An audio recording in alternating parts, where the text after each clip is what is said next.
নুসরাত কবির উর্মি আপনি লিখেছেন, অজুর পরে ভ্যাসলিন, গ্লিসারিন ইত্যাদি ব্যবহার করলে অজু বা নামাজের কোনো ক্ষতি হবে কি?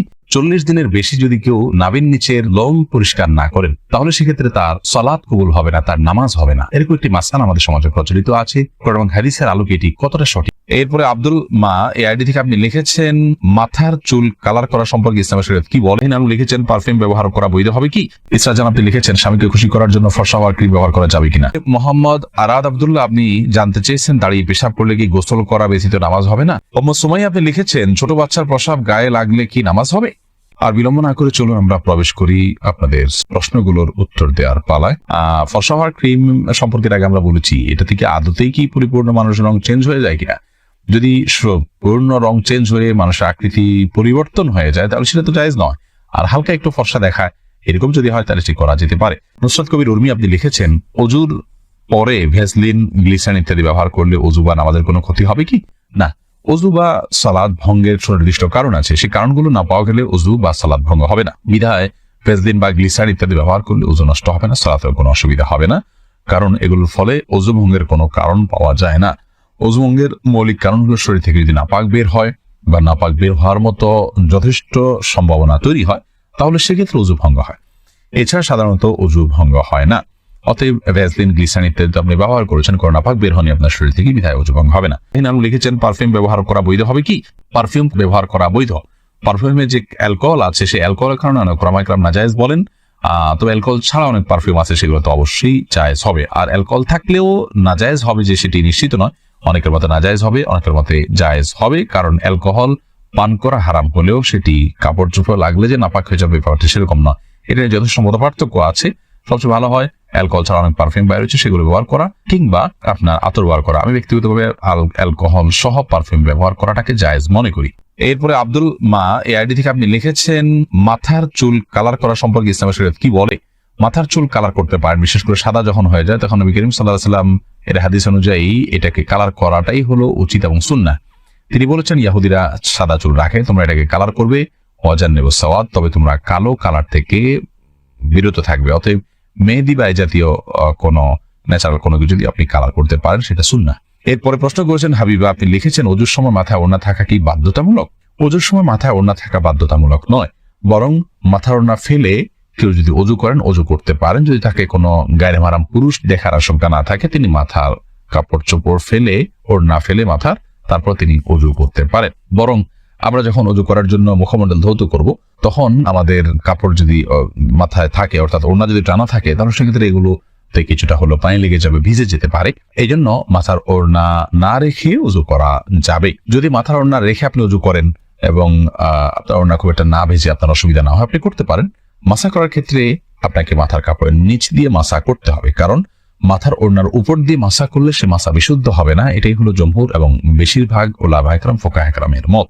খোলাসা কথা হলো যে মাথায় ওড়না থাকা এটা বাধ্যতামূলক নয়, বরং মাথায় ওড়না না রেখে অজু করা যাবে। আর যদি ওড়না রেখে অজু করতে পারেন আপনি, তবে মাসা করতে হলে অবশ্যই ওড়না নিয়ে দিয়ে আপনাকে করতে হবে। মোহাম্মদ আরাদ আব্দুল্লাহ আপনি জানতে চেয়েছেন, দাঁড়িয়ে পেশাব করলে কি গোসল করা ব্যতীত নামাজ হবে না? দাঁড়িয়ে পেশাব করলে যে গোসল করতে হবে এমনটি বাধ্যতামূলক নয়, বরং দাঁড়িয়ে পেশাব করার পরও আপনি গোসল ছাড়া নামাজ আদায় করতে পারেন। দাঁড়িয়ে পেশাব করতে গেলে যদি আপনার শরীরে কোথাও ছিটে ফোঁটা লাগে বা পেশাব লেগে যায়, সেই জায়গাটা আপনি ধুয়ে ফেলবেন, ধুয়ে আপনি সালাত আদায় করতে পারবেন। আর দাঁড়িয়ে পেশাব করাটা অনুচিত, অনুত্তম, ভালো নয়, মাকরুহ কাজ। নবী করিম সাল্লাল্লাহু আলাইহি ওয়াসাল্লাম সচরাচর দাঁড়িয়ে পেশাব করতেন না। উম্মে সুমাইয়া আপনি লিখেছেন, ছোট বাচ্চার প্রসাব গায়ে লাগলে কি নামাজ হবে? 40 দিনের বেশি যদি কেউ নাভির নিচের লোম পরিষ্কার না করেন তাহলে সেক্ষেত্রে তার সালাত কবুল হবে না, তার নামাজ হবে না। এরকম একটি মাসআলা আমাদের সমাজে প্রচলিত আছে। কোরআন এবং হাদিসের আলোকে এটি কতটা সঠিক আমরা সে বিষয়ে জানার চেষ্টা করব। প্রথম কথা হলো, হাত পায়ের নখ ছোট করা, গোপ ছাটা ছোট করা, বগল এবং নাভির নিচের পশম পরিষ্কার করা, এটাকে চেঁচে ফেলা, এটি সকল নবী রাসূলগণের প্রতি আল্লাহ রাব্বুল আলামিনের পক্ষ থেকে আরোপিত কমন একটি বিধান ছিল। সকল নবী রাসূলগণের কমন একটি সুন্নাহ ছিল, যে সুন্নাহ সকল নবী রাসূলদের জন্য প্রযোজ্য ছিল। একজন ইমানদারের জন্য সেটি অবশ্যই অনেক বেশি গুরুত্বপূর্ণ। আনাস ইবনে মালিক রাদিয়াল্লাহু তাআলা আনহু একটি হাদিস বর্ণনা করেছেন, যেটি সহিহ মুসলিমে বর্ণিত হয়েছে, সূরা আসা এবং মুসনাদ আহমদ সব হাদিস কিতাবে বর্ণিত হয়েছে। সেখানে তিনি বলেছেন যে রাসূল আকরাম সাল্লাল্লাহু আলাইহি ওয়াসাল্লাম আমাদেরকে এই কাজগুলো করবার জন্য, অর্থাৎ হাত পায়ের নখ ছোট করা, গোপ ছোট করা, বগল এবং নাভির নিচের পশম পরিষ্কার করা, চাষা, এই কাজের জন্য তিনি আমাদেরকে সময়সীমা নির্ধারণ করে দিয়েছেন 40 দিন। অর্থাৎ 40 দিন পর্যন্ত কেউ যদি বিলম্ব করেন তাহলে সেটি জায়েজ আছে, যদিও এত বেশি বিলম্ব না করে প্রতি সপ্তাহে একবার পরিচ্ছন্ন করতে পারে সেটি উত্তম ভালো কাজ, যত বেশি পরিষ্কার রাখা যায় এগুলো ততই ভালো। কিন্তু যদি কেউ বিলম্ব করতে চান তাহলে সেক্ষেত্রে তিনি এগুলো না চেষে না কেটে সর্বোচ্চ 40 দিন পর্যন্ত থাকতে পারবেন। 40 দিনের পর যদি তিনি না কেটে থাকেন তাহলে সেটি তার জন্য গুনাহের কারণ হবে, সে কারণে তিনি আল্লাহর কাছে পাপী হিসাবে বিবেচিত হবেন। কিন্তু এর কারণে তার সালাত হবে না, তার নামাজ কবুল হবে না, এরকম কোনো কথা হাদিসের কোথাও বলা হয়নি। সালাত বা নামাজ বিশুদ্ধ হওয়ার সম্পর্ক হলো সালাতের যে শর্ত আছে সেই শর্তগুলো তিনি সঠিকভাবে আদায় করেছেন কিনা এর উপর নির্ভর করে। যার কারণে সালাতের শর্ত যদি সঠিকভাবে আদায় করে থাকেন, ফরজগুলো সঠিকভাবে আদায় করে থাকেন, তাহলে সালাত বিশুদ্ধ হবে। যদিও তার নাভের নিচের লোম তিনি অপরিষ্কার রাখেন, নখ বড় রাখেন, এগুলো করা সত্ত্বেও তার সালাত আদায় হয়ে যাবে। কিন্তু এগুলোকে তিনি বড় রাখবার কারণে, ছোট না করার কারণে, সমত না চাচবার কারণে, 40 দিনে বেশি অপরিচ্ছন্ন রাখবার কারণে তিনি একটি গুনাহে লিপ্ত হলেন, সেটি সম্পূর্ণ ভিন্ন বিষয়। ছোট বাচ্চার, ছোট শিশুর পেশাব সেটাও কিন্তু বড়দের পেশার মতো নাপাক, অতএব সেটা যদি গায়ে বা কাপড়ে লাগে, যে জায়গায় লাগে সেটাকে ধুইতে হবে। পার্থক্য এতটুকু, যদি দুগ্ধপোষ্য ছেলে শিশু হয় তাহলে তার পেশাবের ছিটা যেহেতু অনেক বেশি ছড়ায় না কন্যা শিশুর তুলনায়, এই জন্য তার পেশাবের উপর পানি ছিটা দিলে সেটা যথেষ্ট হয়ে যাবে। আর কন্যা শিশু যদি হয় সেটা যেহেতু তার পেশাব যেহেতু একটু ছড়ানোর আশঙ্কা বেশি থাকে, এবং আরো নানা কারণে, অনেক কারণ এবং রহস্য আছে যেগুলো আমরা জানি না, তো সেগুলোর ভিত্তিতে কন্যা শিশু হলে, সেই দুগ্ধপোষ্য হলেও যে জায়গায় লাগবে তার পেশাব সেই জায়গাটা কাপড়ের জাস্ট ওই অংশটুকু ধুয়ে নিলে পাক হয়ে যাবে। খোলাসা কথা হলো যে ছোট বাচ্চাদের পেশাব যদি কাপড়ে লাগে কিংবা শরীরে লাগে সেটা নাপাক হবে, সেটাকে পাক করার চেষ্টা করতে হবে বড়দের পেশাব থেকে যেভাবে পাক করার চেষ্টা করা হয়। তবে হ্যাঁ, দুগ্ধপোষ্য যে দুধের উপরে টিকে থাকে এরকম ছোট ছেলে শিশু হলে সেক্ষেত্রে পাকের পদ্ধতির ক্ষেত্রে কিছুটা শিথিলতা আছে, পায়ের ছিটা দিলে পাক হবে।